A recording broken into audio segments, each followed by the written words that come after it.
পুরাণ মতে একসময় তারকাসুর দেবতাদের ত্রাস হয়ে উঠেছিল।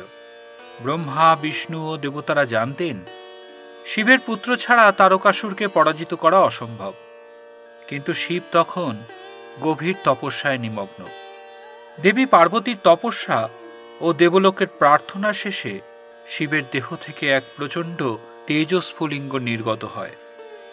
শিব ও পার্বতীর তপস্যার ফলস্বরূপ এই দেবশক্তির তেজ পৃথিবী বা কোনো নারীমাত্র ধারণ করতে সক্ষম ছিলেন না। এই তেজ অগ্নিদেব ও গঙ্গাদেবীর মাধ্যমে বাহিত হয়ে সরবনে নিক্ষেপিত হয় এবং অবশেষে 6টি শিশুরূপে প্রকাশিত হয়। এই 6টি দৈব শিশুকে লালন পালন করতে এগিয়ে আসেন 6 দেবী। তাঁরা আকাশে কৃত্তিকা নক্ষত্রের প্রতীক বা কৃত্তিকা দেবী হিসেবে পরিচিত। পরবর্তীতে দেবী পার্বতীর স্নেহে 6টি শিশু একীভূত হয়ে এক দেহে 6 মস্তক বিশিষ্ট স্কন্দরূপে প্রতিষ্ঠা পান। তাই তাঁকে ষড়াননও বলা হয়, আর কৃত্তিকা দেবীদের দ্বারা পালিত হন বলেই তার নাম হয় কার্তিকেয়।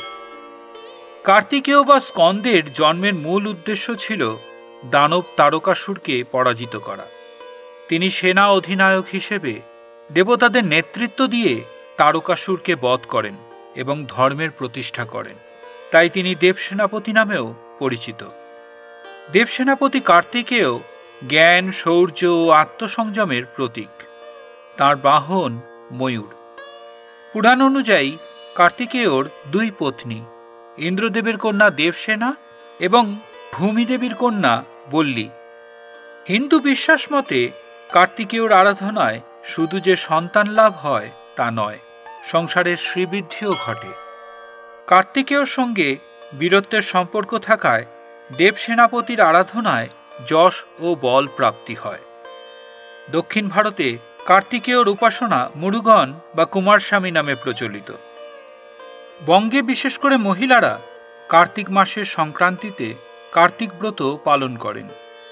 গৃহের শান্তি, সন্তানের মঙ্গল ও পরিবারের কল্যাণের কামনায় বাড়ির আঙিনায় প্রদীপ জেলে ফুল, ফল ও দুধ নিবেদন করে তারা দেবসেনাপতির আশীর্বাদ প্রার্থনা করেন। দেবসেনাপতি কার্তিকেয়র প্রণাম মন্ত্র: ওম কার্তিকেয়ায় বিদ্মহে বল্লীনাথায় ধীমহি তন্নো স্কন্দো প্রচোদয়াৎ।